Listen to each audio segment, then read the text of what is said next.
Good morning guys. सो चलो आज का लेक्चर स्टार्ट करते हैं। लास्ट टाइम हम लोगों ने जहाँ पे स्टॉप किया था वहीं से कंटिन्यू करेंगे। Am I audible everyone? Am I audible guys? Yes. हाँ, ओके। सो लास्ट टाइम जहाँ स्टॉप किया था वहाँ से कंटिन्यू करते हैं। As you can see last time हम लोगों ने कंप्लीट किया था इसके पहले के टॉपिक, दैट इज जो कोकोमो मॉडल और ये जो था लेयर्ड ऑफ सॉफ्टवेयर, ये हम लोगों ने कंप्लीट किया था। आप प्रीवियस लेक्चर्स देख सकते हो, रेफर कर सकते हो रिकॉर्डिंग्स। और आज हम लोग को स्टार्ट जो करना है वो करना है development efforts multiplier. This is our today's topic from where we are going to start our today's session. So before we start with today's session, I wanted to ask, is there anyone who's facing any doubts with respect to the topic which we are already done with? Guys, anyone? Okay. So I hope there are no doubts for now. So we can start with our today's session. So first अगर आप देखेंगे यहाँ पे क्या बोला है, development effort multiplier. मतलब आपको यहाँ पे अकॉर्डिंग टू कोकोमो क्या बोला है, मेजर प्रोडक्टिविटी ड्राइवर्स क्या क्या इंक्लूड होंगे मतलब जिससे आपका प्रोडक्टिविटी इंक्रीज होगा, या फिर हम लोग और बेटर बना सकते हैं एग्जिस्टिंग सिस्टम को। So for that we have product attributes, that is required reliability मतलब मिनिमम ये लेवल का तो quality should be there, okay, in your software. Reliability means जहाँ पे नंबर ऑफ फेलियर्स कम रहेंगे, रिस्पॉन्स टाइम बेटर रहेगा। That's what we mean by reliable software, a software on which I can easily trust on. That's what we mean by reliability. So if I'm facing some error or bugs, uh, and those bugs or errors are very frequent in my software, that means I can't rely on that specific software. I can't depend on that specific software. So reliability का मतलब क्या होगा कि आपका उसके ऊपर अगर reliability है, ओवर डिपेंडेंस है। जैसे आप समझो कि for now we are using this Google Meet या माइक्रोसॉफ्ट टीम, तो वो जो है we are over relied on दो specific softwares for now. So अगर यहाँ पे आप देखेंगे कि अगर वो सॉफ्टवेयर्स अगर प्रॉपर बिहेव नहीं करते या उसमें अगर फ्रीक्वेंट कोई एरर्स आते हैं, then that leads to a big problem for everyone. So वो नहीं होना चाहिए। गेटिंग सो वो होगा डेटाबेस का साइज। नाउ डेटाबेस का साइज जैसे इंक्रीज होते जाएगा वैसे वैसे अगर आप देखेंगे आपको जो मेंटेनेंस टास्क है वो बढ़ाना पड़ेगा, और प्लस आपका सर्वर कैपेसिटी बढ़ाना पड़ेगा। because at a time if multiple request hits on your database server for asking for some data or something at same point of time, so concurrent access भी एक बहुत बड़ा इशू होता है। जहाँ पे अगर आप अगर 500,000 लोग एक साथ अगर कोई एक डेटा डिमांड कर रहे हैं, एज वी नो कि डेटाबेस का साइज अगर बड़ा है मतलब बहुत सारे लोग एक साथ वो डेटाबेस डिमांड करेंगे आपके पास। तो अगर बहुत ज़्यादा frequent request, multiple frequent request अगर सेम डेटा के लिए हिट हो रहा है आपके सिस्टम पे, देन अगेन उसका रिलायबिलिटी आपको मेंटेन करना पड़ेगा। रिलायबिलिटी मेंटेन करने का मतलब है उतने सारे जो रिक्वेस्ट है वो एट ए टाइम प्रोसेस होने चाहिए। अगर वो सारे रिक्वेस्ट अगर प्रोसेस नहीं होता है, दैट मीन्स डेटाबेस से जो डेटा आपके यूजर्स डिमांड कर रहे हैं वो at same point of time उनको नहीं मिलेगा। अगर 500 रिक्वेस्ट आ रहे हैं उसमें से अगर 400 लोगों को डेटा मिल रहा है, 100 को नहीं मिल रहा है, मतलब रिलायबिलिटी आपका बहुत लेवल तक वीक है। Then next is product complexity. अब कॉम्प्लेक्सिटी जितना ज़्यादा रहेगा उतना वो सॉफ्टवेयर को हैंडल करना, उसको डेवलप करना एंड आफ्टर डेवलपमेंट मेंटेन करना उतना ज़्यादा डिफिकल्ट हो जाता है। सो यहाँ पे अगर आप देखेंगे आपको क्या बोला है प्रोडक्ट एट्रीब्यूट में, दिस आर द 3 थिंग्स जिसको हम लोग एक बहुत इंपॉर्टेंट फैक्टर कंसिडर करते हैं। ओके, नाउ नेक्स्ट अगर आप देखेंगे, next we have computer attributes. In computer attributes as you can see, execution time constraints रहते हैं। That's first thing. मतलब अगर आपका जो कंप्यूटर्स नेटवर्क में नेटवर्क आर्किटेक्चर जो आपका है, if that network architecture is not well suited for our systems, so that too creates a problem. Because आपका सॉफ्टवेयर काफ़ी अच्छा है बट बिकॉज कि आपका जो सिस्टम है वो प्रॉपरली रिएक्ट नहीं कर रहा है, देन आप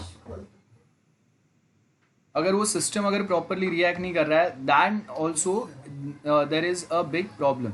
सो एग्जीक्यूशन टाइम अगेन, कंप्यूटर का कॉन्फ़िगरेशन जितना अच्छा रहेगा उतना एग्जीक्यूशन टाइम बेटर रहेगा, बराबर है. और उसके साथ में अगर आप देखेंगे और सर्टन इंपॉर्टेंट फैक्टर्स काम करेंगे. Just 1 minute. हाँ, नाउ नेक्स्ट जो पॉइंट है हम लोगों का, जिसमें हम लोग अगर बात करेंगे कंप्यूटर एट्रीब्यूट्स में, as you can see execution time कितना प्रॉपर है, that's one thing.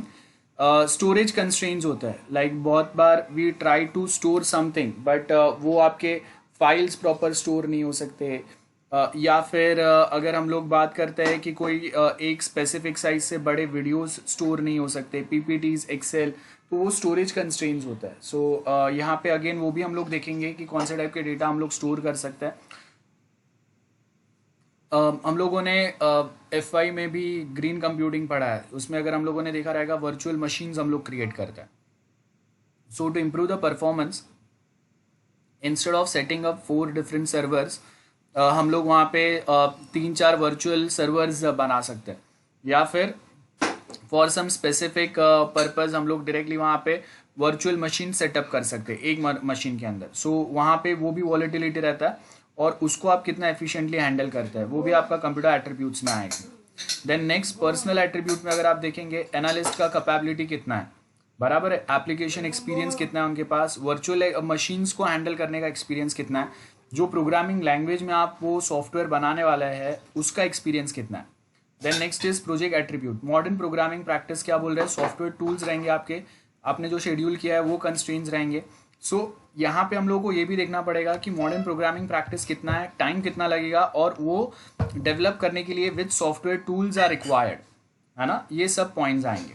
Then using Kokomo, again यहाँ पे वही है कि अगर हम लोग देखेंगे एग्जाम्पल्स आपको क्या दिए, for analyst capability, assess capability as very low, low, nominal, high और वेरी हाई कैपेबिलिटी, बराबर है, वो यहाँ पे हम लोग बता रहे हैं. सो अगर आप देखेंगे एग्जैक्ट मल्टीप्लायर कैसे काम करेगा, अगर वेरी लो है कैपेबिलिटी, अगर वेरी लो है तो आपके एफर्ट्स जो है वो ज़्यादा मल्टीप्लाई हो जाएंगे, मतलब ज़्यादा मेहनत करना पड़ेगा. लो है तो उसके हिसाब से कैपेबिलिटी क्या है, नॉमिनल के हिसाब से कैपेबिलिटी क्या है, हाई एंड वेरी हाई के हिसाब से कैपेबिलिटी क्या है, तो कितना स्टाफ लगेगा, वो स्टाफ के साथ में कितना टाइम लगेगा, वो बेसिकली हम लोग यहाँ पे कैलकुलेट कर रहे हैं with respect to this. Then as time passed, COCOMO showed limitations. क्या बोला है, COCOMO was developed with assumption waterfall process would be used and that all software would be developed from the scratch. ये यहाँ पे Kokomo जब starting में हम लोगों ने इंट्रोड्यूस किया तो वो टाइम पे ये पॉइंट पे फोकस किया था कि कोई भी सॉफ्टवेयर अगर आपको स्क्रैच से डेवलप करना है, you don't have any previous developments available, any previous coding available for any XYZ software, तो वो टाइम पे स्क्रैच से डेवलप करने के लिए क्या स्टेप्स फॉलो करने पड़ेंगे वो कोकोमो में बताया. बट अगर एक एग्जिस्टिंग सिस्टम को अगर आपको और एडवांस करना है, उसमें अगर और कुछ एक्स्ट्रा चीज़ें अगर ऐड करना है, तो वो टाइम पे क्या पैटर्न होगा वो यहाँ पे बताया नहीं है, बराबर है. सो वो यहाँ पे प्रॉब्लम क्रिएट करता है. Now since its formulation there have been many changes in software engineering practice, because starting में ऐसा होता था कि हम लोग एक सॉफ्टवेयर बनाते थे, देन दूसरे ऑफिस के लिए दूसरे सॉफ्टवेयर बनाते थे, जब PC बेस्ड रहता था, इंटरनेट से ज़्यादा एक्सेस नहीं होता था, वो टाइम पे वाटरफॉल बहुत इजीली वर्क करता था. बट जब से अगर हम लोग बात करते हैं करंट सिनारियो की, जहाँ पे आप एक सॉफ्टवेयर बनाते हैं या एक वेबसाइट बनाते हैं जो ऑल ओवर वर्ल्ड कहीं पे भी यूज़ होता है, देन उसको हम लोग और बेटर या एडवांस बनाने की ट्राई करते हैं.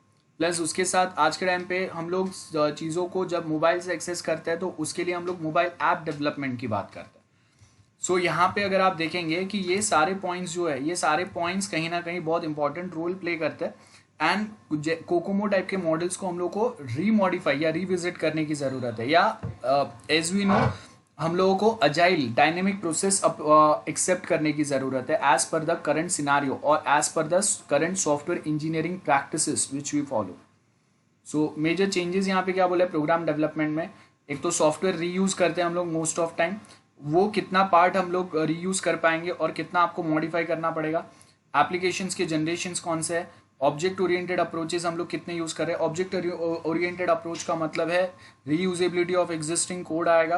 देन अगर हम लोग देखेंगे तो इनहेरिटेंस कंसेप्ट हम लोग यूज़ करता है, पॉलीमॉर्फिज्म यूज़ करते हैं, देन डेटा हाइडिंग कंसेप्ट हम लोग यूज़ करते हैं जिसको हम लोग एनकैप्सुलेशन बोलते हैं। तो ये सारे ऑब्जेक्ट ओरिएंटेड के कंसेप्ट आप कितना एफिशिएंटली यूज़ करते हैं उसके बेस के ऊपर आपका जो सॉफ्टवेयर या सिस्टम है वो और बेटर बनते जाता है। ओके, एंड ये अगर उप्स के कंसेप्ट अगर आपके प्रॉपरली यूटिलाइज हो रहा है आपके सिस्टम में, then that helps for rapid development of any existing system.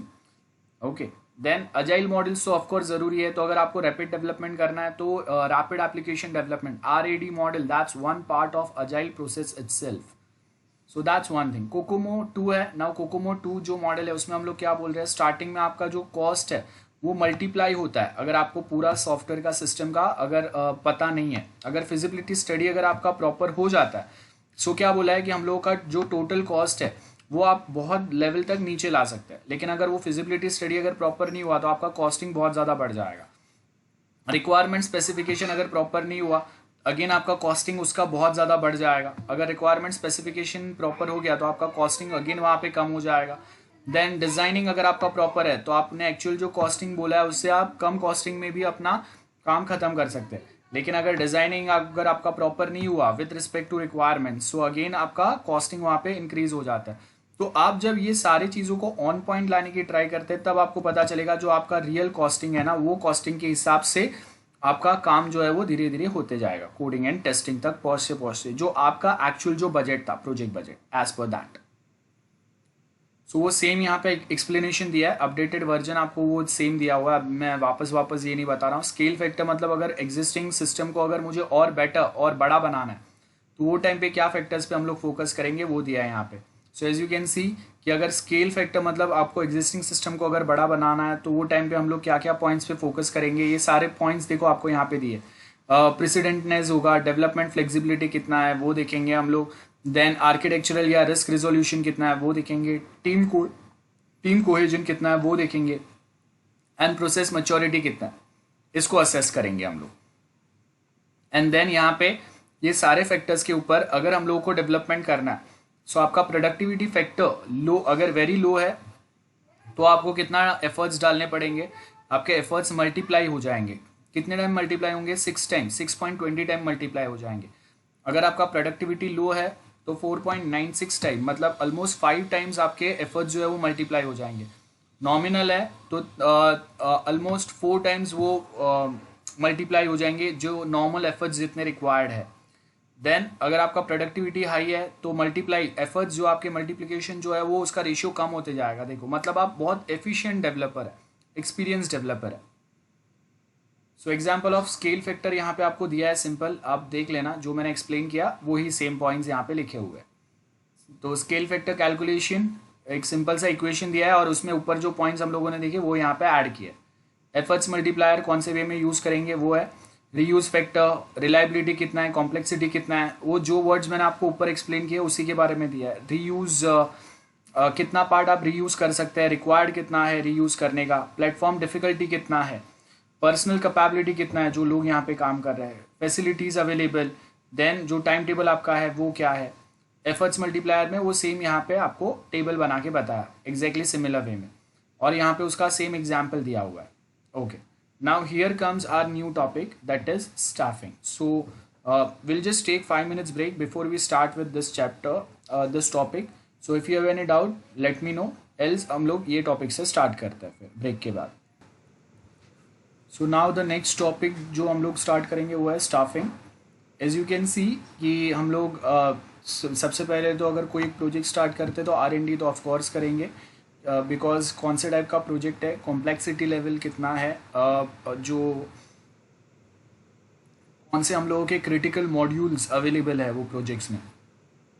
So based on that if you notice man power जो है वो हम लोग यहाँ पे बढ़ाएंगे। सो स्टार्टिंग में if you notice minimum man power लगेगा requirement gathering, feasibility study and designing part में। जैसे जैसे हम लोग डेवलपमेंट्स बढ़ाएंगे वैसे वैसे आपका मैन पावर जो है वो बढ़ते जाएगा। एक पीक टाइम रहेगा जब आप बहुत क्रिटिकल मॉड्यूल्स पे काम करते रहोगे अपने प्रोजेक्ट के, तो वो टाइम पे अगर आप देखेंगे मैन पावर भी हाईएस्ट रहेगा। और जैसे धीरे धीरे अगर आप देखेंगे कि हम लोग अपने एफर्ट्स जो है वो कम करते जाएंगे, वैसे वैसे यहाँ पे वो टाइम भी कम होते जाएगा, बिकॉज अभी आपका मोस्ट क्रिटिकल मॉड्यूल्स डेवलप करके हो गए। अभी जो बचा है वो पार्ट सिर्फ अभी कौन सा बचा है, वो हम लोगों का जो टेस्टिंग है और छोटे मोटे जो दूसरे पैचेस कुछ रिक्वायर्ड रहेंगे या बग फिक्सिंग होगा वो ही लगेगा। तो वो टाइम पे मैन पावर अगेन कम होते जाएगा और टाइम भी यहाँ पे अगर आप देखेंगे तो कम लगेगा उसके लिए। सो highest time and highest man power जो आपके क्रिटिकल मॉड्यूल्स है उसी के लिए रिक्वायर्ड रहता है। तो वो स्टाफ की हम लोग बात कर रहे हैं यहाँ पे। ये वाला काम का नहीं है, आपको जाने देना। ये आपको चाहिए तो you can just note it down this example. Exam के लिए नंबर ऑफ डिलीवर लाइंस कितने हैं और उसके लिए कितने एफर्ट्स लगे और टाइम कितना रिक्वायर्ड हुआ, वो हम लोग यहाँ पे कैलकुलेट करते हैं। देन बैम्स रिजल्ट क्या बता रहा है, there is a limit beyond which a software project can not be reduce to its schedule. मतलब अगर आप डेवलपमेंट जो है वो एक लिमिट तक ही हो सकता है, बिकॉज बहुत सारे मॉड्यूल्स दूसरे मॉड्यूल्स के ऊपर डिपेंडेंट होते हैं। तो आप एक लिमिट से ज़्यादा अगर स्टाफ भी अपॉइंट करते हैं, आप कितने भी बड़े एक्सपर्ट्स को हायर कर लो, एक्सपीरियंस डेवलपर्स को हायर कर लो, बट आपका जो डेवलपमेंट प्रोसेस है वो एक लिमिट से ज़्यादा फास्ट नहीं हो सकता, because as we done studying about PERT chart, हम लोगों ने देखा था कि वहाँ पे सीक्वेंस होता है। लाइक मॉड्यूल ए जो है वो एक सीक्वेंस में आएगा, वो बनने के बाद ही मॉड्यूल बी और सी बनेगा, बिकॉज बी और see depends on the output provided by module A. And जब तक मॉड्यूल बी और सी कंप्लीट नहीं होते तब तक आपका मॉड्यूल डी जो है वो बन के कंप्लीट नहीं होगा। So this are few points जहाँ पे अगर हम लोग बात करेंगे कि सर्टन मॉड्यूल्स जो है वो हमेशा बहुत इंपॉर्टेंटली वर्कआउट करते हैं। तो सर्टन मॉड्यूल्स जब तक कंप्लीट नहीं होते तब तक आपके आगे के मॉड्यूल्स चालू नहीं हो सकते। तो यहाँ पे आप एक लिमिट से ज़्यादा अपना टाइम जो है उसको कट शॉर्ट नहीं कर सकते, बिकॉज उसके आगे जितना डेवलपमेंट में टाइम लगना है उतना ही लगना है। कोई भी अगर एक्सपीरियंस डेवलपर आप लेके आओ, कितने भी ज़्यादा डेवलपर्स को आप इंक्लूड कर दो स्टिल। सो यहाँ पे क्या बोला है, दिस लिमिट अकर्स रफली 75% of nominal time estimated for small and medium size project. Next क्या बोला है, नेक्स्ट अब ये बैम्स का रिजल्ट हो गया। नेक्स्ट अगर आप देखेंगे कैपेजॉन्स एस्टिमेट है। अब वो क्या बता रहा है, फॉर्मुलेटेड बेस्ड ऑन ऑब्जर्वेशन, कि हम लोगों ने देखा है कि प्रीवियसली ऐसे प्रोजेक्ट पे काम किए तो उसके ऑब्जर्वेशंस क्या थे, कोई साइंटिफिक बेसिस नहीं है। मैंने इस लास्ट टाइम देखा था कि अगर हम लोग के पास कोई स्पेसिफिक डेवलपर्स थे, उन्होंने सर्टन XYZ टाइप के प्रोजेक्ट्स पे काम किया, उनको इतना टाइम लगा था। तो उसको फोकस में रखते हुए हम लोग यहाँ पे देखेंगे कि अभी करंटली हम लोग अगर कोई वर्क करेंगे तो उसके लिए कितना टाइम लग सकता है।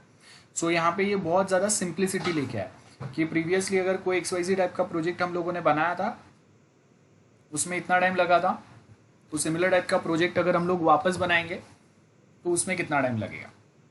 So this are rules handy to use making of hands estimates, give an insight into many aspects of projects which no formal methodology exist. बराबर है, सिर्फ कॉमन सेंस पे हम लोगों ने देखा है कि ओके जैसे आप देखते हैं कि टीवाई आपके प्रीवियस जो सीनियर्स थे टीवाई में, उन्होंने कोई एक XYZ प्रोजेक्ट बनाने में सपोज 3 मंथ्स का टाइम लगा था। तो ऐसा सिमिलर अगर आप प्रोजेक्ट बना रहे तो आप भी क्या अज्यूम करेंगे, उतना ही टाइम अप्रॉक्स मुझे भी लग जाएगा। और अगर आपका डेवलपमेंट उससे अगर बेटर है तो कम टाइम लगेगा, उससे अगर बेटर नहीं है तो उससे ज़्यादा टाइम लगेगा। सो हम लोग भी कहीं ना कहीं ये कैपेजॉन्स जो रूल ऑफ थंब है वो अप्लाई करते हैं एस्टिमेट्स के लिए। सो कैपेजॉन्स का जो रूल है वो क्या बताता है, रूल 1, जो हम लोगों के लाइन ऑफ कोड है, बराबर है, या उसको हम लोग फंक्शन पॉइंट से भी कंसिडर करते हैं, the total number of function point which we are going to code in our project. So उसके बेस के ऊपर भी हम लोगों को वी कैन आइडेंटिफाई कि how many line of codes are actually required to develop one project.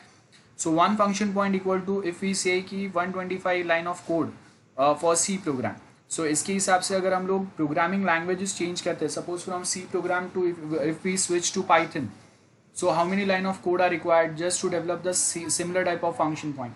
And if we switch to ASP.NET, how many lines are required to develop the similar type of function point? Then based on this language and number of function which we supposed to develop, project duration आपका कितना होगा, and based on project duration we can talk about the estimation. So function point raised to the power 0.4 predicts the approximate development time in calendar month. Then rate of requirement creep, क्या बोला है, user requirements at an average rate of 2% per month from the design through coding phase. Then defect removal efficiency कितना होगा वो दिया है. तो each software review, inspection और test step will find and remove 30% of your bugs that are present in the system. So defect removal ये होगा कि अगर आप कितने efforts डालते हैं तो उसके हिसाब से कितना आपका जो defect removal mechanism कितना % तक proper काम करेगा. नेक्स्ट जो है प्रोजेक्ट मैन पावर एस्टिमेट्स कितना रहेगा. So the size of the software function points कितने हैं उसको हम लोग डिवाइड करेंगे और उसके हिसाब से देखेंगे कि कितने पर्सनल डेवलपर्स रिक्वायर्ड है. लेकिन यहाँ पे अगेन हम लोग ये कंसिडर नहीं कर रहे कि अगर एक्सपीरियंस डेवलपर्स है, फ्रेशर्स है या लेस एक्सपीरियंस डेवलपर है तो वो टाइम पे आपका मैन पावर या ह्यूमन रिसोर्स कितना डिफर करेगा वो यहाँ पे नहीं दिया है. Number of personal for maintenance क्या बोला है, function point divided by 500 predicate that approximate number of personal required for regular maintenance activity.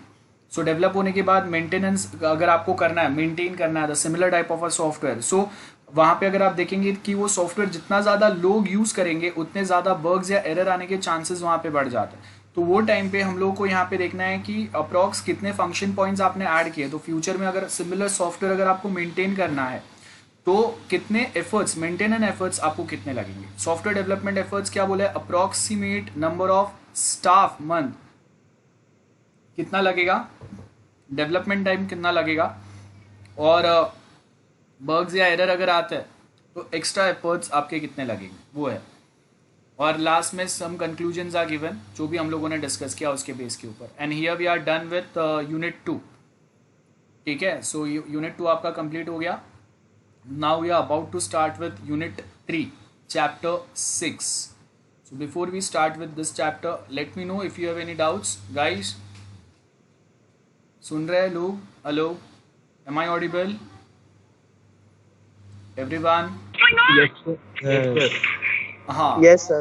Okay. So Yes, before sir. we start with Unit 3, आप देखो अगर Unit 2 फर्स्ट सेकेंड यूनिट में कोई topics में अगर आपको डाउट है तो मुझे बोलो, अदरवाइज फिर हम लोग यूनिट 3 जो है वो स्टार्ट करते हैं. I give you 5 minutes time. Start guys, unit 3 start करता है. सो यूनिट 3 में as you can see first जो चैप्टर है that is chapter 6 which talks about activity planning. बहुत सिंपल वे में अगर हम लोग देखेंगे एक्टिविटी प्लानिंग मतलब हम लोग भी कोई वीकली एक्टिविटी प्लान करते हैं ना, लाइक ये वीक में मंडे ट्यूसडे वेडनेसडे हम लोग को ऐसा कुछ करना है, देन नेक्स्ट 3 डेज में ये कुछ काम करना है. So exactly similar way project में आपको क्या काम करना है उसका planning, that's what we mean by activity planning. Introduction दिया हुआ है, बहुत सिंपल है. फर्स्ट अगर आप देखेंगे ऑब्जेक्टिविटी ऑफ एक्टिविटी प्लानिंग, सबसे पहले तो हम लोग को देखना है feasibility assessment. The things which we are trying to develop वो on time as we have studied there are 3 types of feasibility study, technical, economical and operational feasibility. So ये तीनों feasibility point of view perspective we suppose to study कि जो project हम लोग बनाने का try कर रहे हैं technically, operationally and economically, whether it is possible to develop within a given time and budget with limited human resource and the other resources which are there with us. So that's what we mean by feasibility assessment. That's first thing. Next जो आएगा resource allocation. So suppose if we are dealing with multiple project simultaneously, so your resources are already divided, you already there is scarcity of resources. तो अगर already आपके resource बहुत limited है और उसको अभी आपको यूज़ करके अपना कोई प्रोजेक्ट ऑन टाइम स्टार्ट करके कंप्लीट करना है, then that too very difficult to complete.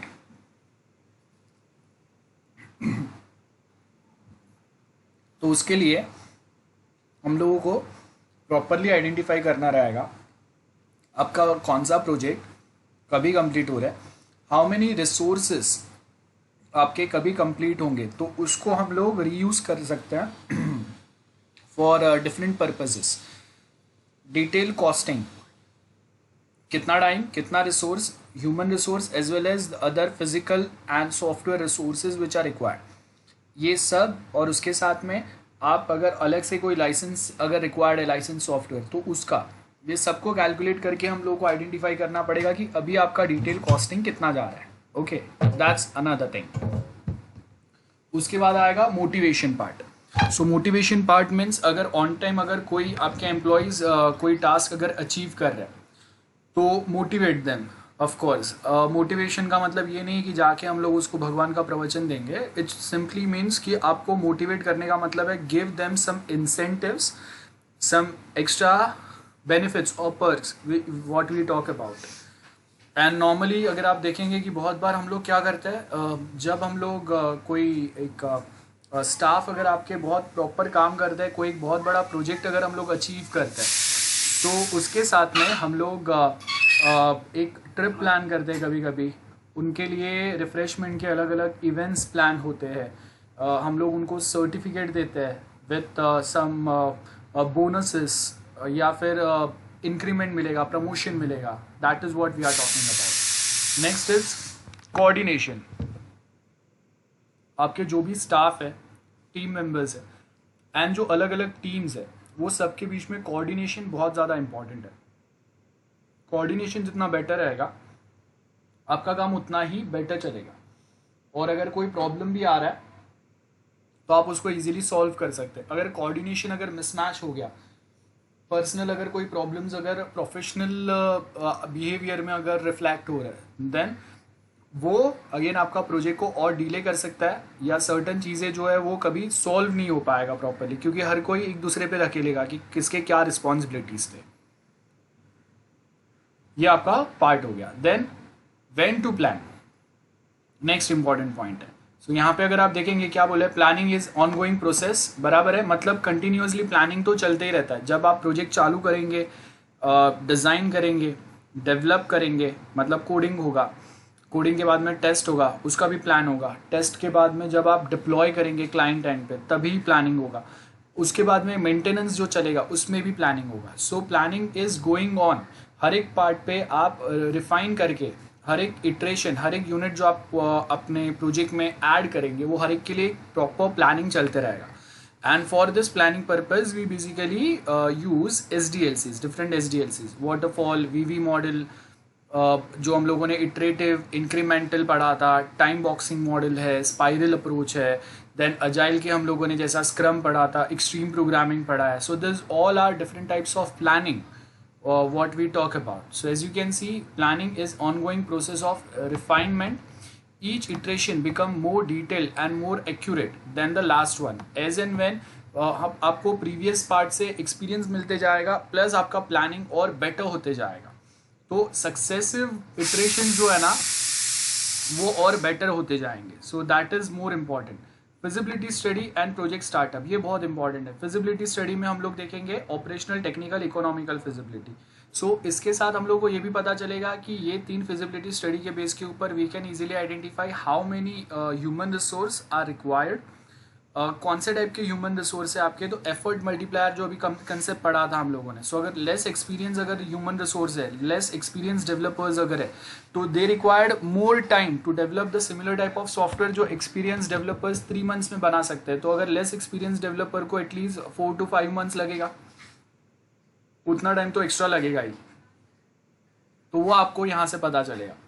Second important thing, if I से कि कोई प्रोजेक्ट डेवलप करने में आपको 5 मंथ्स का टाइम लगने वाला है, तो आपको ये भी देखना है कि वो 5 मंथ्स का टाइम आपको जब सारे resources like some laptop, computers and other software are already occupied और they are already being used for some other project, तो वो प्रोजेक्ट कंप्लीट होने के बाद कब से वो रिसोर्सेज फ्री हो रहे हैं जिसको आप नए प्रोजेक्ट के लिए यूटिलाइज कर सकते हैं, तब से आपको टाइम कैलकुलेट करना रहता है। बिकॉज आपने जो प्रोजेक्ट टाइमलाइन है वो प्रोवाइड कर दिया for 3 months, okay, customer agreed on 3 months, but वो आपने कस्टमर ने अगर आज आपको पे किया तो वो tomorrow onwards will start counting 3 months tomorrow onwards. लेकिन आपके रिसोर्स जो फ्री हो रहे हैं वो 10 डेज के बाद हो रहे हैं। That means already you are late from the customer point of view, 10 days late. So वो वहाँ पे क्या होगा, एक मेंटल बर्डन जो है वो बढ़ते जाएगा जो भी आपके डेवलपर्स हैं उनके ऊपर। बिकॉज आप 10 डेज लेट चल रहे हैं तो ऑन टाइम चीज़ें कंप्लीट करने के लिए आप चीज़ों को और फास्ट ट्रैक करने का ट्राई करेंगे, या फिर स्क्रम में जैसा हम लोगों ने स्प्रिंट वाला पार्ट पढ़ा था, स्प्रिंट मीटिंग, ऐसा कोई पॉइंट्स पे फोकस करेंगे। और कभी कभी उससे ये हो सकता है कि फास्ट डेवलपमेंट के चक्कर में आपके जो डिफेक्ट्स है वो डिफेक्ट्स और उसमें प्रोजेक्ट में ऑनगोइंग प्रोजेक्ट में बढ़ सकते हैं. And as we know we already done discussing about 5 types of defects: critical, major, moderate, cosmetic and minor. So this are the five types of defects जो बेसिकली हम लोग फेस कर सकते हैं. तो अगर फास्ट ट्रैक डेवलपमेंट अगर होता है and that too on a critical type of project, तो ये टाइप्स ऑफ डिफेक्ट्स जो है वो आपके अगेन बहुत ज़्यादा हैम्पर करेंगे ऑन दी परफॉर्मेंस. सो ये है शेड्यूलिंग, टाइम टेबल बनाना है. So worked out method of doing project, identify task कौन से होंगे, असेस करो कितना टाइम रिक्वायर्ड रहेगा हर एक टास्क को कंप्लीट करने के लिए. एक्टिविटी नेटवर्क में क्या होगा, assess feasibility of the plan project, completion date कौन सा होगा वो, identify when resource will be needed to deploy to activities, कौन से रिसोर्स कौन से एक्टिविटी पे कितने टाइम तक डिप्लॉय रहेंगे. अगर वो एक्टिविटी अगर डिले होता है तो उसके बाद वो रिसोर्स कौन से दूसरे एक्टिविटी पे डिप्लॉय होने वाले थे, वो एक्टिविटी ऑटोमेटिक डिले हो गया. तो मतलब सपोज अगर हम लोग का लेक्चर चल रहा है, अगर मैं अपना लेक्चर अगर डिले करता हूँ 15-20 मिनट्स, तो मेरे बाद जो लेक्चर चालू होने वाला है वो भी ऑटोमेटिकली डिले हो जाएगा, राइट. सो यहाँ पे हम लोगों को वही देखना है, calculate when cost will be incurred, है ना, ये आएगा. एक्टिविटी डिफाइन कैसे करेंगे, activity network based on some assumption. अब प्रोजेक्ट में क्या होंगे, नंबर ऑफ एक्टिविटीज आएंगे. तो प्रोजेक्ट मीन्स क्या होंगे, नंबर ऑफ एक्टिविटीज आप कंबाइन करेंगे तो एक पूरा प्रोजेक्ट बन जाएगा. तो अभी यहाँ पे हम लोग को क्या बोला है, may start when at least one of its activity is ready to start. Project चालू कब से करना है, वो पॉइंट ऑफ टाइम से आपका प्रोजेक्ट चालू होगा जब से आप मिनिमम उसका एक एक्टिविटी तो रेडी रहेगा जो चालू कर सकते हैं. कंप्लीट कब होगा, जब सारे एक्टिविटीज उसके कंप्लीट हो जाएंगे तब प्रोजेक्ट कंप्लीट हो जाएगा. बहुत सिंपल है. अब एक्टिविटी क्या है, एक्टिविटी जो है वो क्लियरली डिफाइंड नहीं है. कोई एक सेट ऑफ फंक्शंस में एक साथ डेवलप करने की ट्राई कर रहा हूँ, that we can consider as an activity. So clearly defined activity, कौन सा एक्टिविटी, जैसे अगर मैंने बोला कि एसपीएम का प्रैक्टिकल लेना है, एसपीएम का लेक्चर लेना है, दैट्स एन एक्टिविटी. ओके, सो वो एक्टिविटी में क्या होगा, एक हम लोग का 2 आवर्स का सेशन होगा, some set of theory part हम लोग वो उस दिन कंप्लीट करने का ट्राई करेंगे, है ना. सो यहाँ पे आपको क्या बोला है कि स्टार्ट एंड एंड पॉइंट कौन सा है वो एक्टिविटी का, वो क्लियरली डिफाइन होना चाहिए, जिससे आपको पता चलेगा कि ओके ये एक्टिविटी यहाँ पे स्टार्ट होके यहाँ पे खत्म हुआ.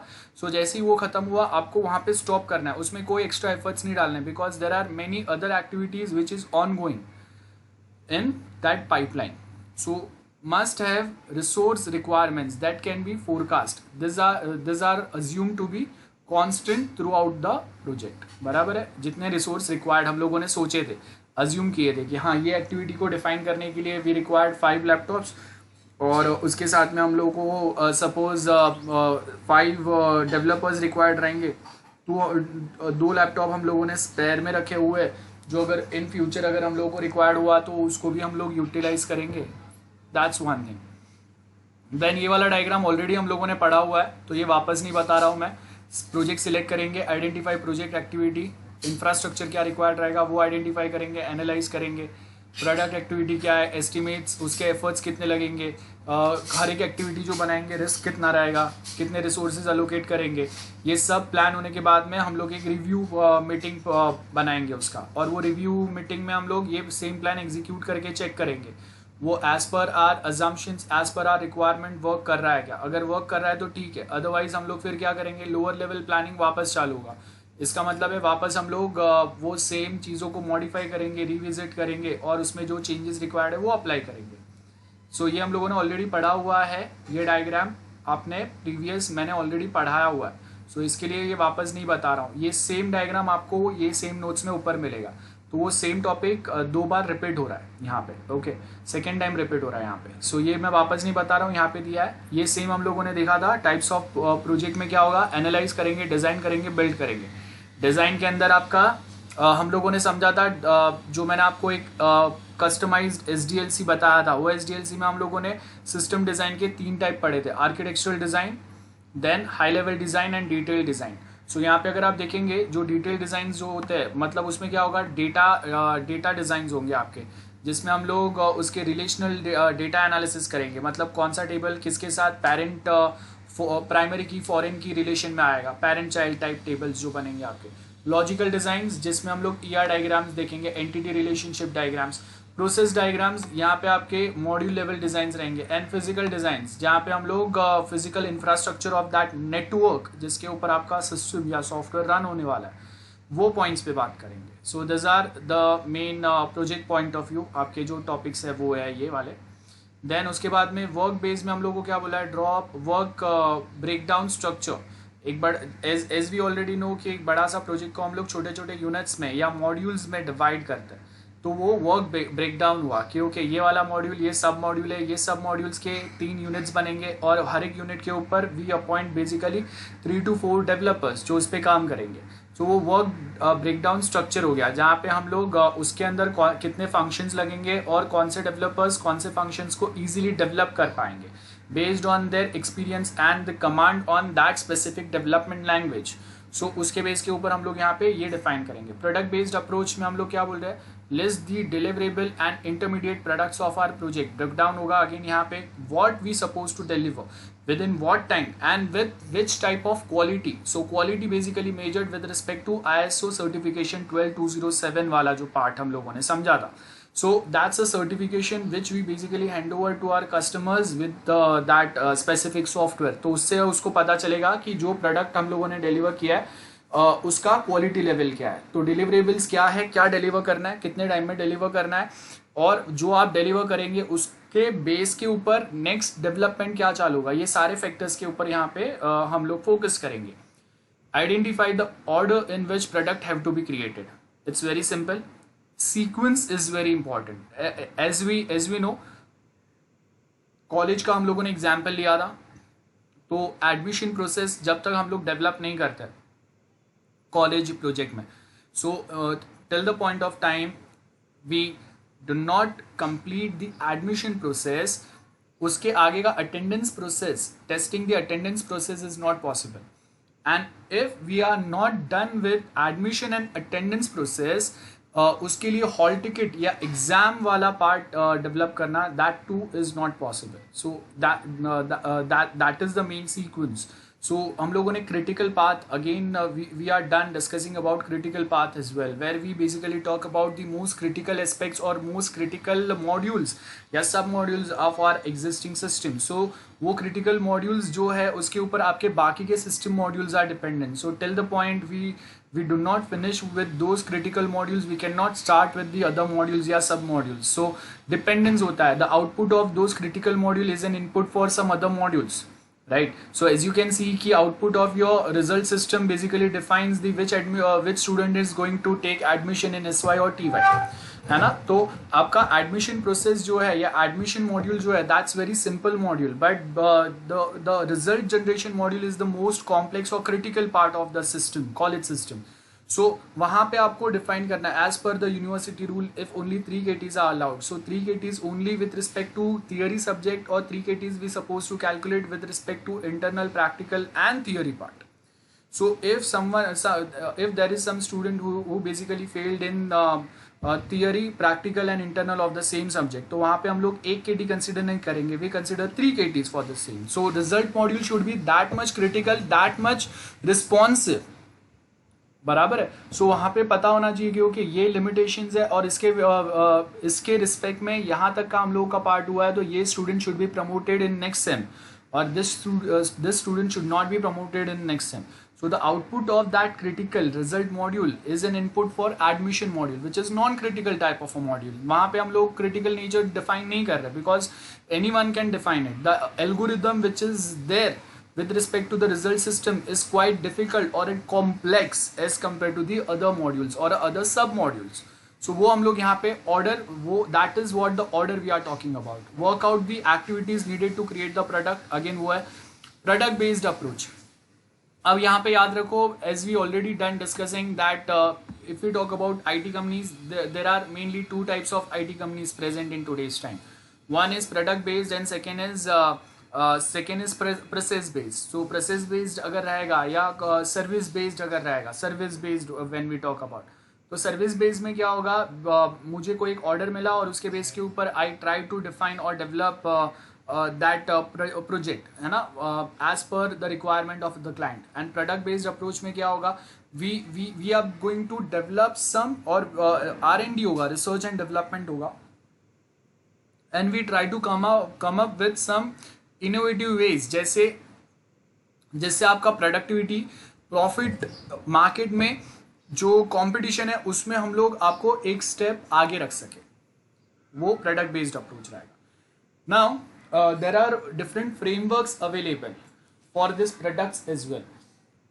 Like for example, if we talk about photo frames, okay, I'll give you example photo frames.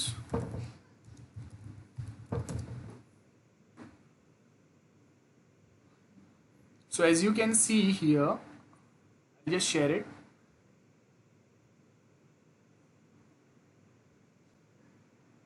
देखो यहाँ पे अगर आप ये डायग्राम देखोगे, सो यहाँ पे as you notice we have different frames, different photo frames are there.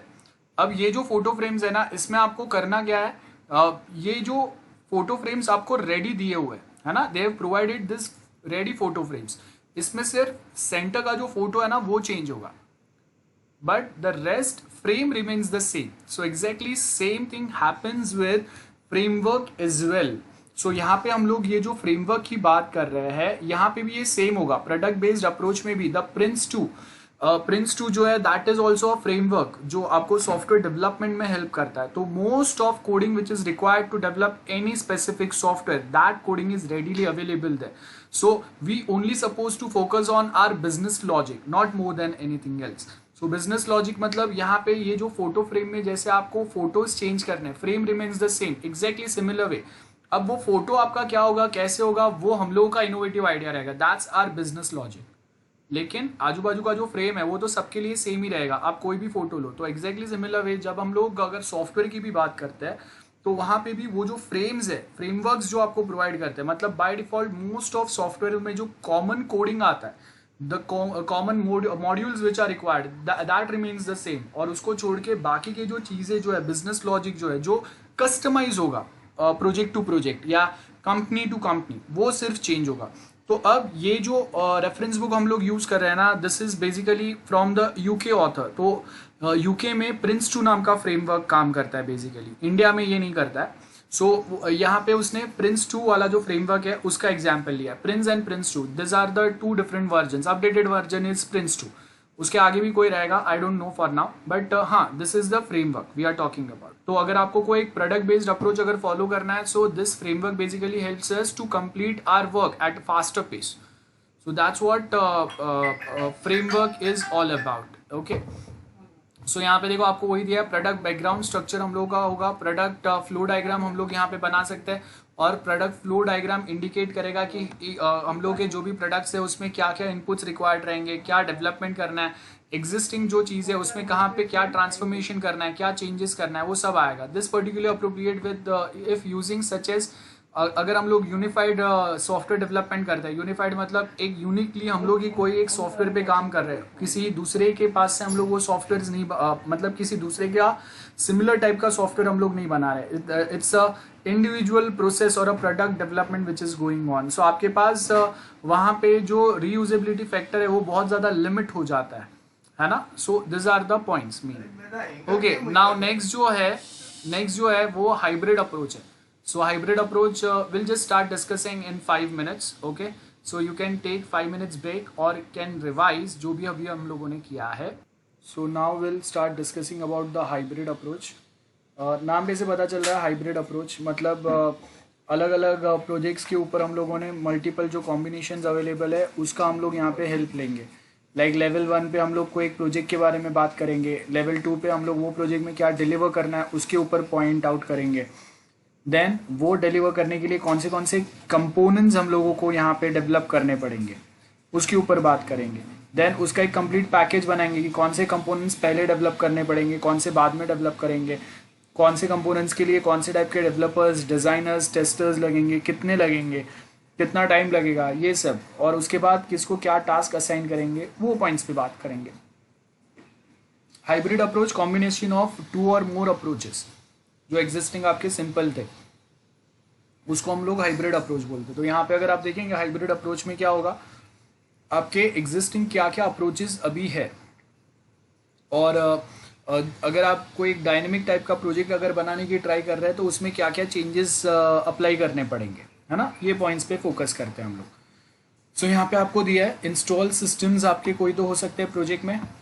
तो इंस्टॉल सिस्टम्स जो एग्जिस्टिंग है उसको एनालाइज करेंगे, उसका एक आउटर डिज़ाइन बनाएंगे, उसका डिटेल डिज़ाइन बनाएंगे, उसका इंटीग्रेटेड, ये देखो ये इंस्टॉल सिस्टम मतलब सिस्टम आपका इंस्टॉल कब होगा, जब ये पूरा SDLC फॉलो होगा तब आपको एक इंस्टॉल सिस्टम मिलेगा, बराबर है। वो पॉइंट्स हम लोग यहाँ पे बता रहे हैं। तो ये सिंपल SDLC चल रहा है। देन सॉफ्टवेयर कंपोनेंट में क्या होगा, एग्जिस्टिंग सॉफ्टवेयर कंपोनेंट अगर बनाना है तो review, outline design, detail design, code आएगा। आउटलाइन डिज़ाइन मतलब सिस्टम डिज़ाइन के अंदर हम लोगों ने 3 टाइप पढ़े थे, architectural design, high level design and detail design. तो आउटलाइन डिज़ाइन का मतलब आपका हाई लेवल डिज़ाइन होगा, and then comes detail design, then coding and finally testing. User manual, of course user manual मतलब अभी तक आपने क्या क्या किया, क्या डिज़ाइन, क्या टेस्ट किया, अगर कोई एरर्स या बग्स फेस किए तो उसके क्या रीजंस थे, उसको सॉल्व कैसे किया, ये सबके स्क्रीनशॉट्स और सिंपल इंग्लिश में हम लोग उसका एक्सप्लेनेशन वहाँ पे रखते हैं, so that in future if other people also faces the similar type of problem तो उसको हम लोग कैसे हैंडल कर सकते हैं। तो यहाँ पे देखो एनालाइज द रिक्वायरमेंट, एक मैनुअल हम लोग डिज़ाइन करेंगे, वो मैनुअल में अभी हम लोगों ने क्या क्या चीज़ें ऐड की है उसका एक सिंपल सा एक्सप्लेनेशन होगा, so that any XYZ person, any non technical person can also read and easily understand the things which is going on within your project. Then screenshots तो बहुत इंपॉर्टेंट है, जिससे हम लोग विजुअल रिप्रेजेंटेशन जितना होगा उतना आपके सॉफ्टवेयर को समझने का, उसको हैंडल करने का एरर रेक्टिफिकेशन प्रोसेस और सिंपल हो जाएगा।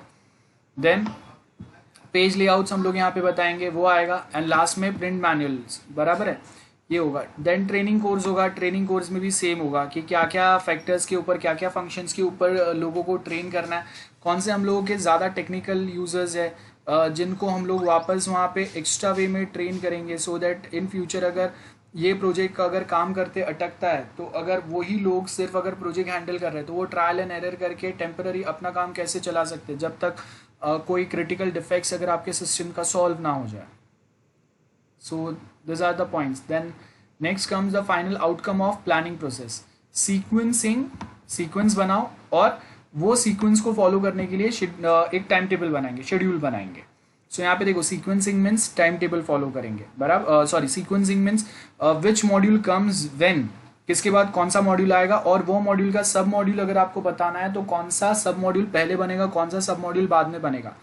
Sequence is the most important part. और फाइनल ईयर का आप भी जो प्रोजेक्ट बनाएंगे उसके लिए भी ये सीक्वेंसिंग बहुत इंपॉर्टेंट रोल प्ले करेगा। अगर सीक्वेंसिंग अगर प्रॉपरली फॉलो नहीं हुआ तो आपको बहुत सारी चीज़ें एक प्रोजेक्ट डेवलप करने के टाइम पे बहुत सारी चीज़ें जो है ना वो वापस रिविजिट करने पड़ेंगे। देन गेटिंग, क्योंकि आपको बहुत बार ये होगा कि आपने कोई एक टास्क चालू कर दिया लेकिन उसके पहले कोई दूसरा टास्क रिक्वायर्ड था ये टास्क या ये मॉड्यूल कंप्लीट करने के लिए, सो बाद में वो अगेन वो क्लैश होगा यहाँ पे कि आपको अगेन बैकग्राउंड में एक टास्क इनकम्प्लीट छोड़ के वापस उसका प्रीवियस उसके ऊपर जो मेन पेरेंट टास्क है उसको कंप्लीट करना पड़ेगा। तो PERT diagram, PERT chart, PERT, PERT chart is the most important factor जो हम लोगों ने प्रीवियसली आई थिंक यूनिट 2 में ही हम लोगों ने पढ़ा हुआ है। सीक्वेंसिंग बताया था मैंने वहाँ पे, वो देख लेना एक बार। सो देखो यहाँ पे सीक्वेंसिंग कैसे वर्क करेगा, as you can see from this diagram we have divided this diagram, एक मैट्रिक्स फॉर्मेट हम लोगों ने फॉलो किया है। In matrix we have X and Y columns, on y axis we have name of the persons who are going to work, and on x axis we have number of weeks on which number of week which persons are going to perform or work on or execute those tasks. So as you can see we have 1 to 13 weeks. अब ये week में अगर आप देखेंगे on first week we have started with ND, then second week also on task B ND is working, task C पे भी again ND work कर रहा है, देन D पे भी ND वर्क कर रहा है, then on task E and F Bill is working on this 2 task. देखो और ये टास्क जो है वो काफ़ी बड़े हैं या ज़्यादा टाइम कंज्यूम हो रहा है फ्रॉम द बिल साइड। सो इसके लिए अगर आप देखेंगे वीक 3, 4 एंड 5 में तीनों वीक में सिर्फ बिल का E वाला टास्क चल रहा है। देन नेक्स्ट 3 वीक्स के लिए F वाला टास्क भी बिल ही बना रहा है। Then Charlie comes in picture who starts his work from 4th week onwards। अब देखो 4th week पे जब चार्ली अपना काम स्टार्ट कर रहा है वो टाइम तक एनडी ने अपने 3 मॉड्यूल्स बना के कंप्लीट कर दिए. So that means A B and C ये जो 3 टास्क कंप्लीट हुए हैं उसी के बाद में 4th वीक का एनडी का काम चालू हो सकता है और चार्ली का जी वाला टास्क का काम स्टार्ट हो सकता है. So this is the sequencing part we are talking about. So remember this very clearly. और जो टास्क ए बी सी है वहाँ पे डिजाइनिंग हो रहा है, डेवलपमेंट हो रहा है, टेस्टिंग हो रहा है, विच टाइप ऑफ टेस्टिंग, वो सब यहाँ पे दिए हुए हैं. जो कस्टमाइज SDLC हम लोगों ने पढ़ा था उसमें if you remember we have done discussing about 4 types of testing.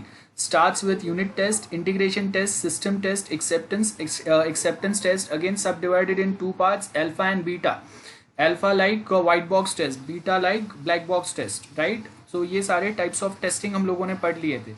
तो यहाँ पे अगर आप देखेंगे in H activity we are talking about integration test and in I activity we are talking about system testing. So दोनों में difference क्या होता है ये हम लोगों ने समझा था. If you don't remember that तो just go and revisit those lectures.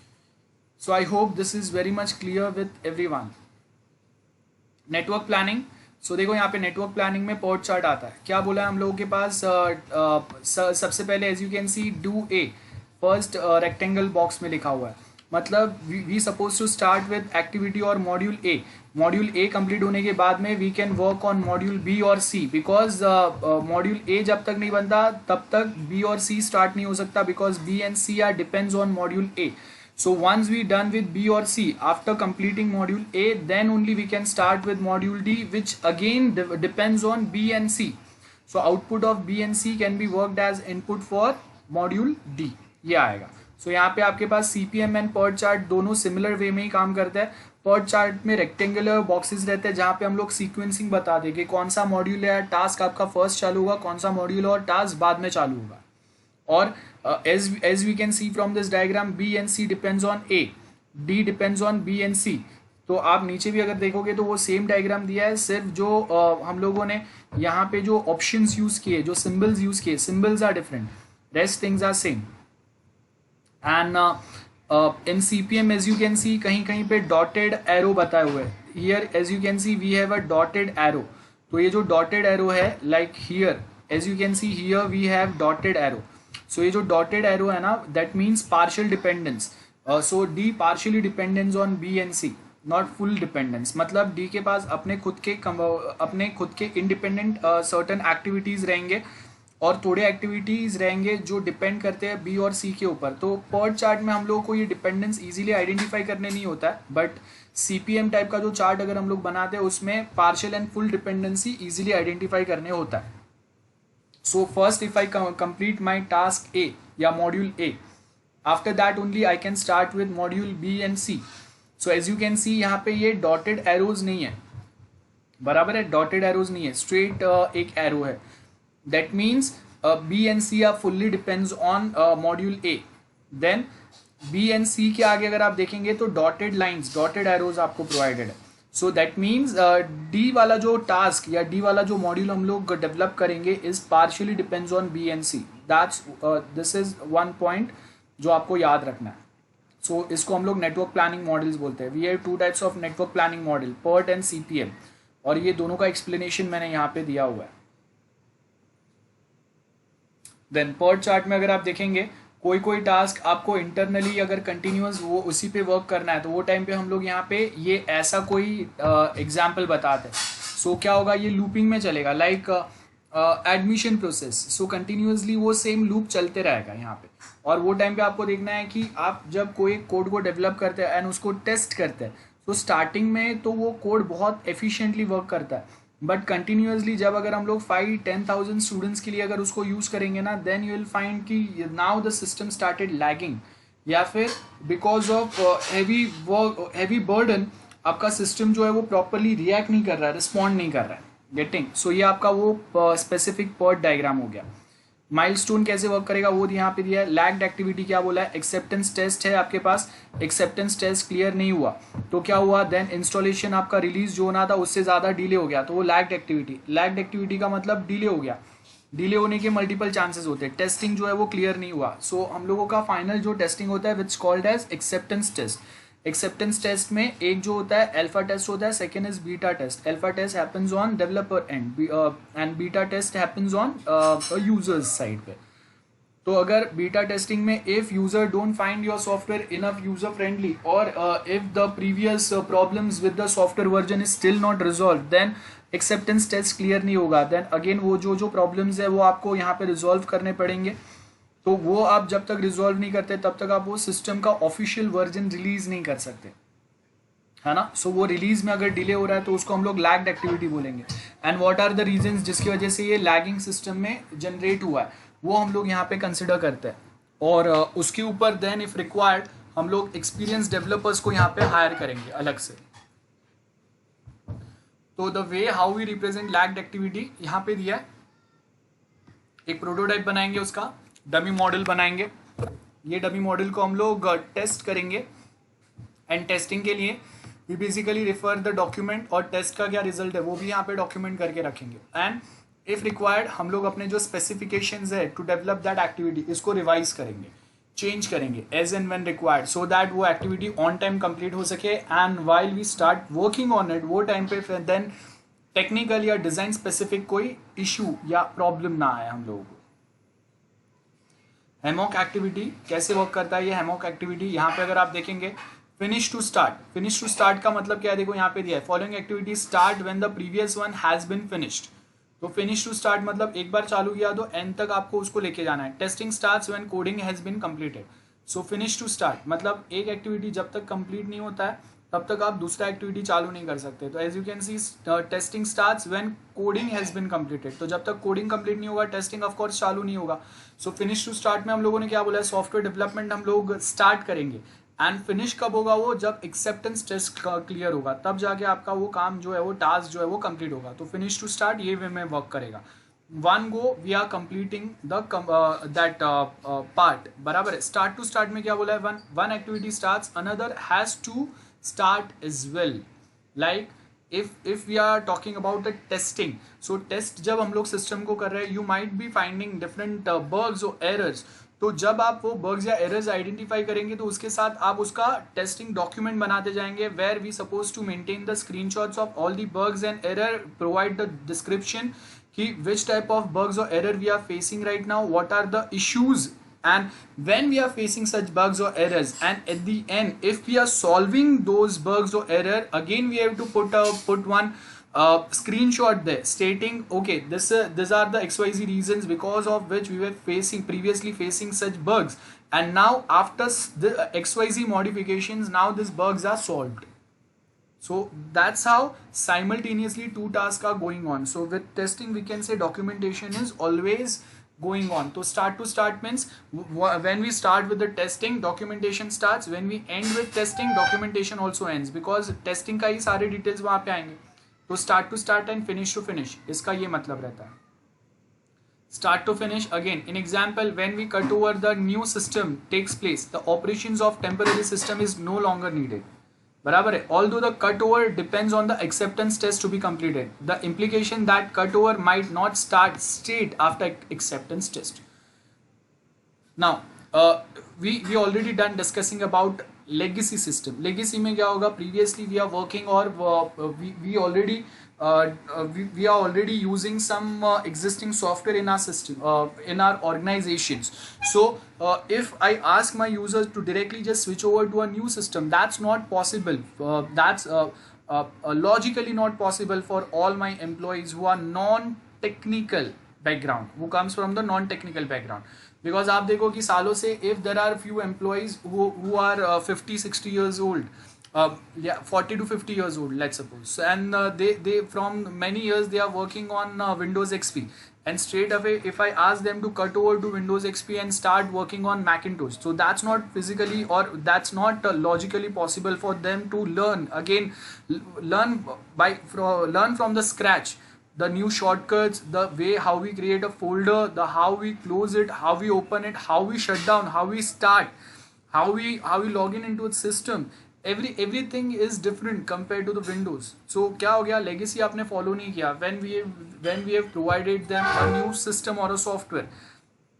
तो आपने if you talk about Mac, Mac is quite good compare to Windows XP let's suppose, but we have provided in very different way, right? वो कितना भी simple रहेगा, but we suppose to train those developers और users उसके लिए, तब तक वो कितना भी सिंपल रहेगा यूज़ नहीं कर पाएंगे, बिकॉज आपने शॉर्टकट सब कुछ बहुत ज़्यादा चेंज कर दिया है। सो जब हम लोग स्टार्ट टू फिनिश की बात करते हैं तो इसमें हम लोग क्या बात करते हैं, when we talk about developing a new system there has to be one thing which is very important, and that is कि आपको वहाँ पे लेगेसी फॉलो करना पड़ेगा, legacy of the previous softwares which are users they already using. So अगर legacy follow करोगे तो आपके नए सिस्टम्स या सॉफ्टवेयर्स जो है वो बहुत प्रॉपरली एक्यूरेटली वर्क करेंगे, रिएक्ट करेंगे।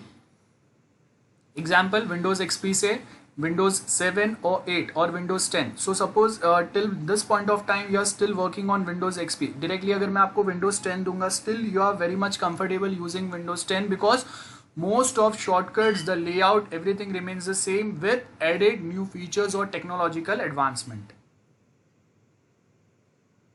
स्टार्ट एंड फिनिश टाइम क्या होगा? अगर अर्ली स्टार्ट किया है हम लोगों ने, मतलब कोई एक एक्टिविटी सपोज आज चालू करना था, हम लोगों ने प्रीवियस वीक चालू किया, so there might be possibility कि हम लोग उसको फिनिश भी जल्दी करेंगे।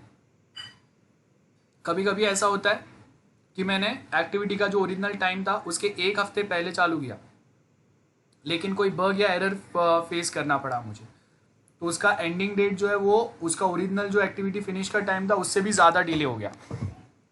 सो ये यहाँ पे प्रॉब्लम हो सकता है। अर्ली स्टार्ट टाइम के पहले चालू किया, टाइम के पहले कंप्लीट कर दिया, अर्ली फिनिश। लेटेस्ट स्टार्ट मतलब टाइम से थोड़ा हम लोग डिले हो गए, लेकिन हम लोगों ने वापस टाइम से थोड़ा डिले में कंप्लीट कर दिया अपना एक्टिविटी। सो कभी कभी क्या होता है, कॉम्बिनेशन होता है इसका कि आपने टास्क चालू जल्दी किया लेकिन फिनिश लेटेस्ट हुआ। लेटेस्ट फिनिश मतलब आप कंप्लीट करने में अपना टाइम से बहुत ज़्यादा डिले हो गया, है ना।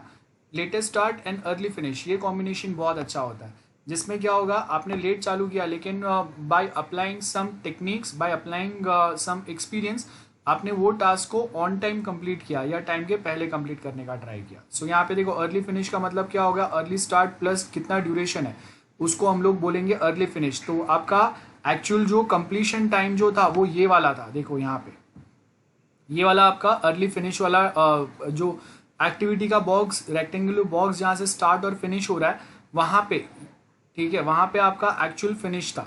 लाइक ये पॉइंट पे, यहाँ पे अगर आप देखेंगे ये पॉइंट पे आपका फिनिश टाइम ये टाइम था, ठीक है, लेकिन आपने उसके पहले कंप्लीट किया, उसको अर्ली फिनिश बोलेंगे। फिनिश टाइम यहाँ पे उससे एक हफ्ता डिले हो गए, उसको लेटेस्ट फिनिश बोलेंगे हम लोग।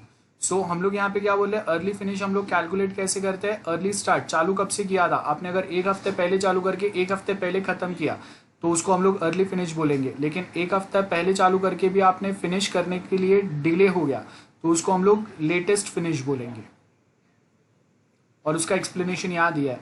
एग्जाम्पल आपको दिया है, अर्ली स्टार्ट 5 दिन का टाइम था, लेटेस्ट फिनिश कभी हुआ वो, ड्यूरेशन कितना लगा वो, अर्ली फिनिश क्या होगा ये आपको कैलकुलेट करके बताना है with the help of this formula जो बहुत सिंपल है, एडिशन एंड सब्ट्रैक्शन, दो ही चीज़ करना है, आप ट्राई करना ये। तो डे 0 पे हम लोगों ने क्या काम किया है वो यहाँ पे बताया, देखो अर्ली स्टार्ट ड्यूरेशन कितना होगा, तो यहाँ पे देखो ये पर्ट चार्ट टाइप एक्टिविटी दिया हुआ है आपको। सो यहाँ पे हम लोग क्या बता रहे हैं, early start duration early finish, latest start float, float मतलब लेटेस्ट स्टार्ट जब हम लोगों ने किया है मतलब ऑलरेडी हम लोग थोड़ा लेट हो गए, तो हम लोग ट्राई करेंगे उसको होगा उतना जल्दी कंप्लीट करने के लिए। सपोज एक हफ्ता अगर हम लोगों ने ये एक्टिविटी लेट चालू किया, लेकिन इसका मतलब ये नहीं रहेगा कि एक हफ्ता हम लोग डिले खत्म करेंगे, हम लोग 2-3 दिन डिले भी हो सकता है, 10 दिन डिले भी हो सकता है। तो इसके लिए इसको हम लोग क्या बोल रहे हैं, लेटेस्ट स्टार्ट, फ्लोटिंग टाइम रहेगा मतलब टाइम कम ज़्यादा हो सकता है, और लेटेस्ट फिनिश, तो यहाँ पे ये डिफाइन नहीं रहेगा। यहाँ पे early start and early finish duration जो है ये डिफाइन हो सकता है कि अगर एक हफ्ता पहले चालू किया है मैंने because of any XYZ reason, तो एक हफ्ता पहले भी मैं ख़त्म कर सकता हूँ, ट्राई कर सकते हैं हम लोग। तो ये थोड़ा सा ऑन टाइम रह सकता है, ड्यूरेशन अप्रॉक्स ड्यूरेशन मुझे पता होगा, एग्जैक्ट ड्यूरेशन पता नहीं होगा, वो कभी पता नहीं होता।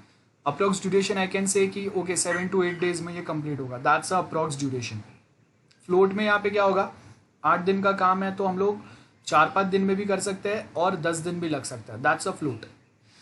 Activity label and activity description, label मतलब टाइटल दे दो भाई ये एक्टिविटी कर रहे हैं, और वो एक्टिविटी में आपने क्या क्या काम किया उसका डिस्क्रिप्शन यहाँ पे आते जाएगा, वो हम लोग बताएंगे। So that's all about day 0 में अगर हम लोग एक्टिविटी प्लान कर रहे हैं। और यहाँ पे हम लोगों ने पर्ट चार्ट दिया हुआ है, मतलब कौन सा एक्टिविटी खत्म करने के बाद कौन सा काम करेंगे, वो काम करने के बाद कौन से पार्ट पे जाना है आपको, वो यहाँ पे सीक्वेंस दिया हुआ है। This is the sequencing. Forward pass क्या बोला है, start at the beginning day 0 and work forward following the chain. मतलब हम लोगों ने क्या बोला है, अर्ली स्टार्ट अर्ली फिनिश किया हम लोगों ने डे 7, और उसके बाद फिर हम लोगों को कोई दूसरा टास्क चालू करना है, तो उसको हम लोग कभी चालू करेंगे और कब फिनिश करेंगे। तो जैसे अगर हम लोग के पास ये 2 टास्क है, दिस आर द 2 टास्क, बराबर है। एक डे 7 पे कंप्लीट हो रहा है, दूसरा डे 10 पे कंप्लीट हो रहा है। एंड हम लोग यहाँ पे क्या बात कर रहे हैं कि जब तक ये दोनों टास्क कंप्लीट नहीं होते हैं, ये थर्ड वाला जो टास्क है, दिस टास्क, ये वाला टास्क अभी हम लोग चालू नहीं कर सकते। तो हम लोगों ने क्या किया, दोनों का एवरेज ड्यूरेशन पकड़ा। ये 7 डे को कंप्लीट हुआ, ये 10 डे को कंप्लीट हुआ। तो जो ये वाला क्या हुआ, ये वाला पार्ट 10 डे को कंप्लीट हुआ, तो वही टाइम पे वो 10th डे या 10वें दिन से ही हम लोग अपना नेक्स्ट वाला जो एक्टिविटी या टास्क है वो चालू करेंगे। ये होगा यहाँ पे। एंड सेम उसका यहाँ पे ये डायग्राम दिया हुआ है आपको कि ओके स्टार्ट हम लोगों ने किया, कौन से वीक पे हम लोगों ने क्या काम किया। देखो यहाँ पे बॉक्स में दिया हार्डवेयर सिलेक्शन किया। हार्डवेयर सिलेक्शन के बाद में अगर कोई आपको कॉन्फ़िगरेशन में करंट कंप्यूटर कॉन्फ़िगरेशन में चेंजेस था, तो हम लोगों ने इंस्टॉल किए नए हार्डवेयर्स को, सॉफ्टवेयर कॉन्फ़िगरेशन चेक किया, बराबर है। देन वो होने के बाद में कौन से डेटा हम लोग को माइग्रेट करना है उसके ऊपर, माइग्रेशन मतलब स्विच करना है, शिफ्ट करना है उस पर। देन कौन से स्टाफ रिक्वायर्ड रहेंगे based on the current scenario, based on the current project which we are working on, और उसके हिसाब से आपका ऑफिस लेआउट में कहाँ कहाँ पे चेंजेस रहेंगे वो हम लोग यहाँ पे डिफाइन करेंगे। And with respect to all this 3 we now start with installing and testing our final product, और उसके साथ में यूज़र ट्रेनिंग चलेगा। ये सब काम होने के बाद में आपका फाइनल प्रोजेक्ट जो है फिनिश हो जाएगा, कंप्लीट हो जाएगा। सो this is all about this part, activity network. So I hope यहाँ तक किसी को कोई डाउट्स नहीं है गाइज। इसके आगे वाला जो ये पार्ट है बैकवर्ड पास, बैकवर्ड पास जो एक्टिविटी जो है ये हम लोग नेक्स्ट लेक्चर चालू करते हैं, आज नहीं करा रहा हूँ मैं। You guys can take some 10 minutes break. Okay ठीक है, ये कंप्लीट करके हम लोग आज का लेक्चर एंड करते हैं, बिकॉज इससे रिलेट करता है। देखो बैकवर्ड पास में क्या होगा, start from the last activity. Backward pass का मतलब लास्ट एक्टिविटी कहाँ पे खत्म किया था वहीं से हम लोग वापस चालू करेंगे। So start from the last activity, latest finish कौन सा है लास्ट एक्टिविटी का, वहाँ से हम लोग का न्यू एक्टिविटी चालू होगा, इसको बैकवर्ड पास बोलते हैं। तो दिस वर्क्स बैकवर्ड, मतलब हम लोग ट्रेस करेंगे कि लास्ट आपने कौन सा लेक्चर किया था, उसके पहले क्या काम किया था, वो होगा। तो यहाँ पे सेम वे में हम लोग बैकवर्ड पास फॉलो करेंगे कि अगर मुझे सिस्टम इंस्टॉल करना है तो उसके लिए क्या क्या चीज़ें रिक्वायर्ड रहेगा, कितना टाइम लगेगा। अगर इंस्टॉल हार्डवेयर करना है तो उसके लिए मुझे सबसे पहले हार्डवेयर सिलेक्ट करना पड़ेगा, उसके लिए कितना टाइम लगेगा। तो ये बेसिकली हम लोग यहाँ पे वही बता रहे, क्या बोला है, वर्क बैकवर्ड्स, कि आपको अभी अगर कोई काम खत्म करना है तो उसके पहले कौन सा टास्क करना पड़ेगा और उसमें आपका कितना टाइम लगेगा, वो बेसिकली हम लोग यहाँ पे देखते हैं। So I hope this is clear. और उसमें आपका जो काम होगा ना वो फ्लोट होगा। फ्लोट मतलब सर्टन टास्क जो आप बैकवर्ड ट्रेस कर रहे हैं वो आपने अज्यूम किए हुए टाइम पे भी हो सकता है, उससे कम टाइम में भी अगर हम लोग ट्राई करेंगे तो हो सकता है, या कभी कभी because of some technical glitches वो उतने टाइम से ज़्यादा भी हो सकता है duration. Okay, so latest finish, early start, so latest finish हुआ है, अभी टास्क कंप्लीट हुआ है, चालू कब हुआ था वो, और टोटल ड्यूरेशन कितना हुआ, इसको हम लोग फ्लोट बोलेंगे। मतलब आपने जो टाइम अज्यूम किया था वो टाइम पे नहीं हो रहा है ना, वो पहले भी हो सकता है, जल्दी भी हो सकता है, लेट भी हो सकता है, कोई भी कभी भी हो सकता है। तो इसके लिए इसको हम लोग फ्लोट बोलते हैं, जब एग्जैक्ट ड्यूरेशन अगर हम लोगों को पता नहीं है तब।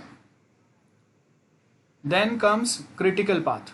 तो क्रिटिकल पाथ का मतलब क्या होता है, the most important, the most critical, जिसके ऊपर ह्यूमन डिपेंडेंस बहुत ज़्यादा रहेगा, इसको क्रिटिकल पाथ बोलते हैं। जैसे रिजल्ट जनरेशन सिस्टम, इसके ऊपर ह्यूमन डिपेंडेंस, प्रोफेसर्स का डिपेंडेंस सबसे ज़्यादा है, बिकॉज आपका रिजल्ट मॉड्यूल या रिजल्ट सिस्टम जो रिजल्ट जनरेट करता है उसी के बेस के ऊपर professors are going to take या office staff are going to take the next decision कि कौन से स्टूडेंट को नेक्स्ट सेम में प्रमोट करना है, कौन से स्टूडेंट्स को यहाँ से हम लोग को ड्रॉप करना है।